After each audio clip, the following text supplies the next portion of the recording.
Hi, I'm gonna do some commentary on this video. Um, I'm against the flat Earth. Okay. Um, Now I believe in the Lord Jesus. Right, I believe the Bible to be true. This guy here, I'm subscribed to. He is an atheist. He doesn't believe in a God. But on this subject, I agree with him in regards to the Earth not being flat. Anyway, I'm gonna play his full video and make commentary. Okay, thank you. Flat Earth falsities. Plain nonsense. Flat Earthers have lots of questions about how airplanes can work on a spinning, spherical Earth that they seem to think cannot be answered. Well, of course, these questions are based on misconceptions and are easy to answer when you understand some simple scientific principles and the physical forces involved. Here are just a few of the most common questions. Number 1. Why does it take the same time to fly east as it does west if the Earth is spinning at 1,000 miles per hour? Well, there are two reasons that this is not a problem at all. Firstly, airplanes fly through air. They require air to generate thrust with propellers or jets to move forward, and to generate lift to stay aloft. And all the atmosphere of the Earth rotates with the Earth due to Yep. gravity and friction. Earth's atmosphere is held to the Earth by gravity. This is evidenced by many things, but most notably by the fact that the higher you go, the weaker the atmospheric pressure is. Atmospheric pressure is just the weight of the air above pushing down on the air below. If the air was just contained in a dome or firmament, as many flat earthers claim, rather than being held by gravity, then there would be no reason for air pressure to decrease with altitude. And that pressure causes friction against the surface of See, the Earth, and also, I don't agree with a flat Earth because the ocean, if it was flat, um, there would be a drop off. See, and it's continually because it's a sphere. air molecules have friction against each other. If you don't believe that, hold your arm out of the window of a fast-moving vehicle. The force you feel is the result of air friction. The laws of physics cause the atmosphere to rotate with the Earth. It Yep. would actually take some unknown force to counteract the friction to prevent the atmosphere from revolving with the Earth. So a plane flying east has to fly through about the same amount of air as a plane flying west, plus or minus wind currents, regardless of the Earth's rotation. Another fact that flat earthers are ignoring, or are ignorant of, is the law of conservation of momentum. Objects in motion tend to stay in motion. So a plane sitting on the ground is already moving with the Earth. It does not instantly lose that momentum when it takes off. It continues moving with the Earth Yep. and must use thrust to add or to subtract from that movement. This is really simple to test. Just toss up an object while you're in a constantly moving vehicle. Does it slam into the back of the vehicle? No. No, it keeps moving with the vehicle and with you, and from your frame of reference comes straight back down. That is conservation of momentum. And the same goes for aircraft taking off. They keep their momentum moving with the Earth and fly through the air that is also moving with the Earth. Yep. Number 2. How can a plane land going north or south if the Earth is spinning sideways at 1,000 miles per hour? The answer to this is the same as for the first question. The airplane, the air, and the Earth are all moving east together, so this Yep. poses no problem for landing north or south. A strong crosswind does make landing very difficult, but the Earth's rotation does not cause crosswind.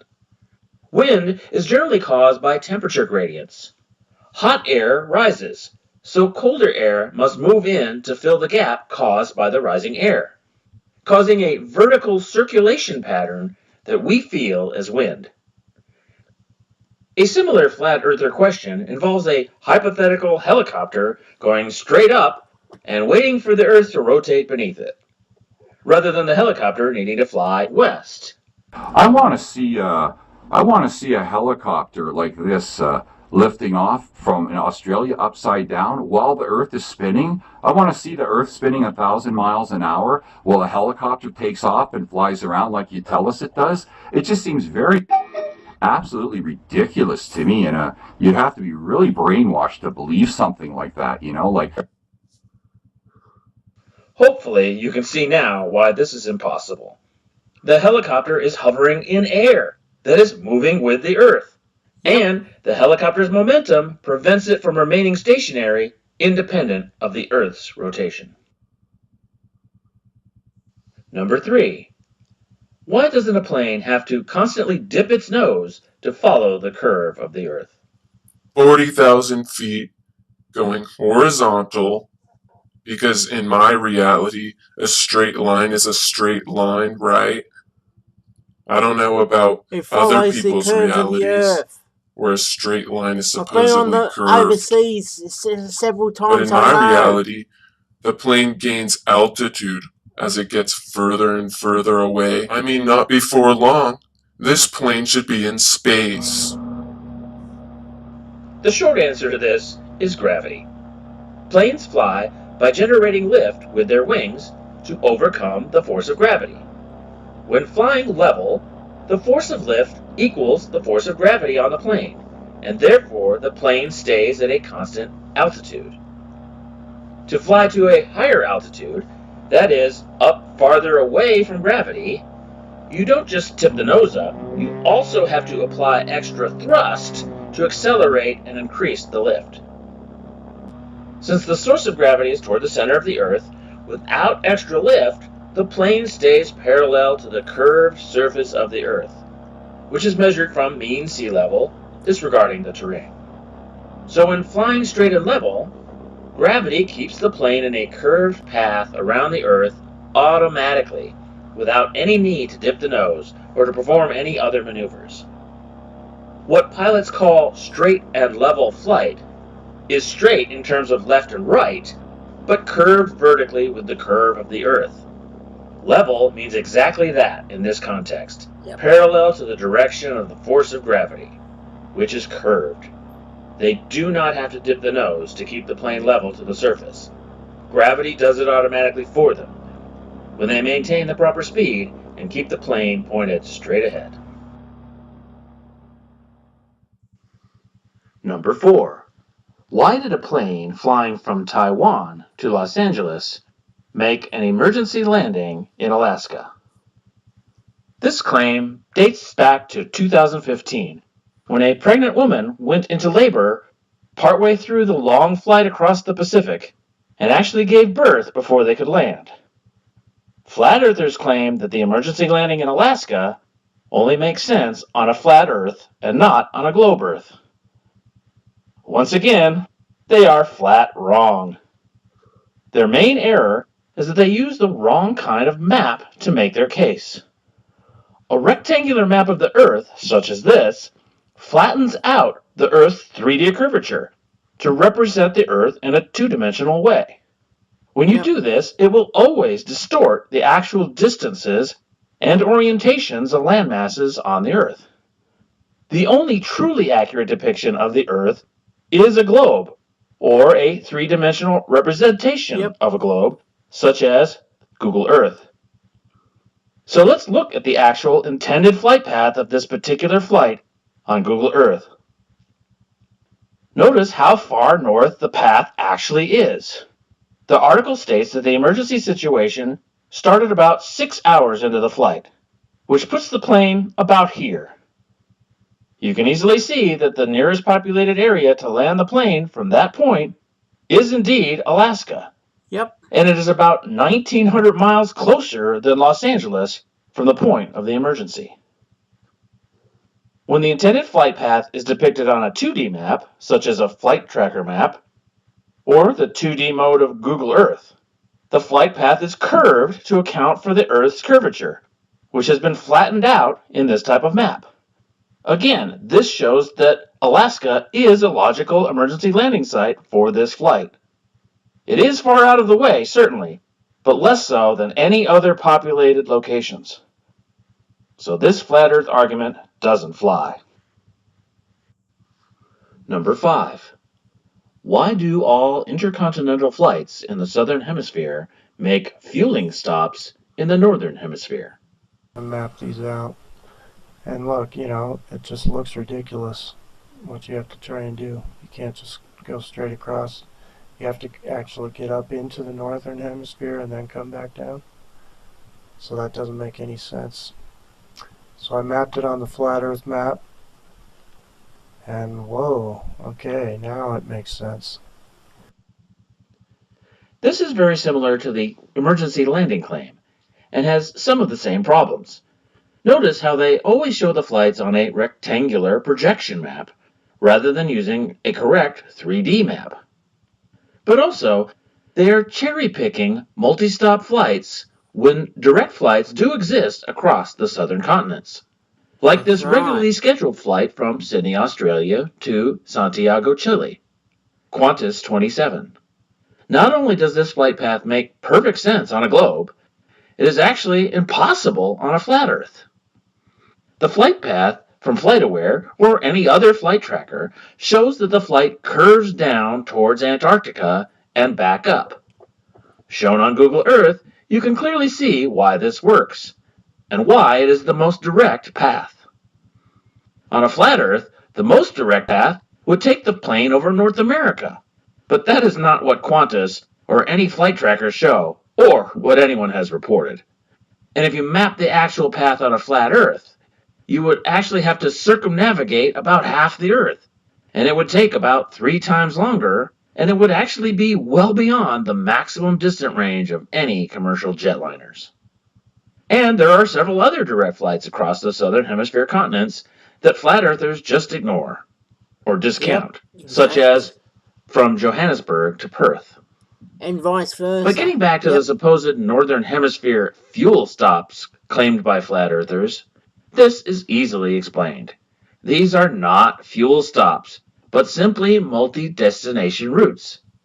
It is not economically or feasibly possible for airlines to offer flights from every major city to every other major city, and most especially for very distant cities. So often, long routes are necessarily comprised of multiple shorter routes, even if they have to go far out of the way. For example, I searched for a flight from Sydney, Australia to Santa Cruz, Bolivia. My cheapest results involved 3 stops in Honolulu, Los Angeles, and Panama. This trip will take a whopping 38 hours and take you thousands of miles out of the way. But this is because there are simply not enough passengers that want to go from Sydney to Bolivia to support a regular direct route.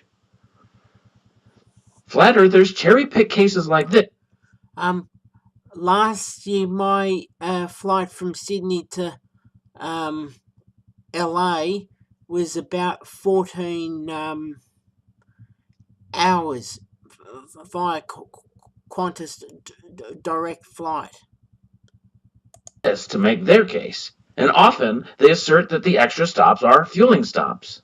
No, each leg of the flight will have different passengers, and you will usually have to change planes at each stop, or even change airlines. These are not fuel stops. They are separate flights combined to make long trips economically feasible. And of course, again, they ignore the direct intercontinental flights that do exist in the southern hemisphere, like Qantas 27. Some flat earthers even say that that flight is a fake flight. Apparently Qantas and FlightAware and Expedia and all other flight trackers are part of the enormous Globe Earth conspiracy because reasons. The confirmation bias of some flat earthers knows no bounds. Whatever evidence disagrees with their belief is automatically rejected as fake. That is no way to honestly investigate anything. Number 6. How can gyroscopic artificial horizons work if the plane is curving around the Earth? Why don't they roll backwards? Now, an aircraft has an artificial horizon, and it's based on gyroscope. So before they take off, they calibrate the artificial horizon. They just spin it up so that it's level, and then they take off. So if they take off with a gyroscope calibrated, and they start going over the curve of the Earth, Right. the gyroscope will stay upright. Mm-hmm. So the artificial horizon will start to roll backwards. Right. But it doesn't. It just stays nice and flat and level. That right there is proof that the planes fly over a plane. In case you don't know, an artificial horizon is an instrument used by pilots to indicate the position of Earth's actual horizon relative to the orientation of the plane. They are especially useful at night, or in other low visibility conditions, to help the pilot know the plane's attitude, not to be confused with altitude. Attitude is simply the orientation of the plane with respect to the surface of the Earth and the horizon. If the plane is banked left or right, called roll, or if the nose is pointed up or down, called pitch, the artificial horizon will indicate that in an intuitive display. Artificial horizons are also called attitude indicators.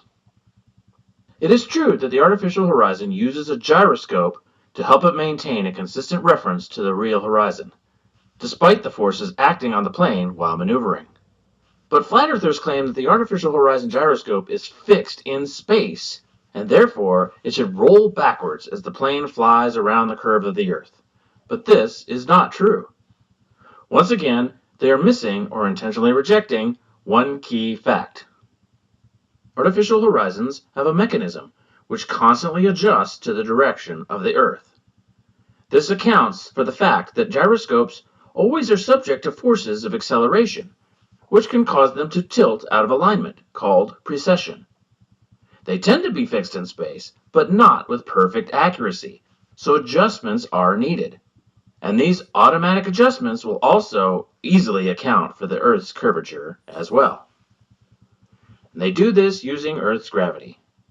Air-driven artificial horizons do this through the use of a mechanism called pendulous vanes that react to the force of gravity to keep the device adjusted to level. Here you can see the inside of a device of this type. Notice how these arms move with gravity when the internal structure is turned. These are the pendulous vanes, and they open or restrict 4 airflow ports that drive the gyroscope in such a way that it causes it to realign to the Earth's gravity. Electronic versions do this using mercury switches that react to gravity, and they control torque motors that adjust the gyroscope. Here is an excellent demonstration of this in a modern electronic artificial horizon by YouTuber Wolfie6020. After intentionally forcing the device out of alignment, you can watch as it automatically adjusts itself back to level over several minutes. Wolfie6020 has a number of excellent videos on the operation of the artificial horizon. I linked some in the description, and he shows them automatically adjusting in both real time and sped up, as seen here. The device corrects far faster than is needed to correct for the curvature of the Earth, even for the fastest jet aircraft. So once again, flat earthers are ignoring facts that invalidate their claim. All of these questions are based on misunderstandings of how planes work, ignorance of physics, or denial of key facts. When you get all the facts right and understand the physics involved, the globe Earth works perfectly fine, and airplanes have no problem flying over and around its surface. Thanks for watching. Be sure to check out the other videos in this Flat Earth Falsity series, debunking flat Earth claims, and also my 4-part series, Proving the Earth is Not Flat, which demonstrates and explains lots of evidence that you can see for yourself that proves the spherical Earth. Yep.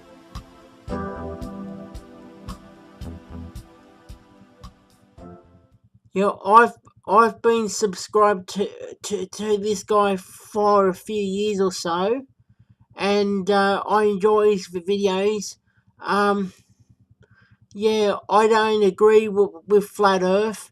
I agree with him on the spherical Earth. It's a globe. Yeah. While we have a different view on religion, that's his business. I agree with him about the Earth. Yeah. Okay. Thank you. Bye.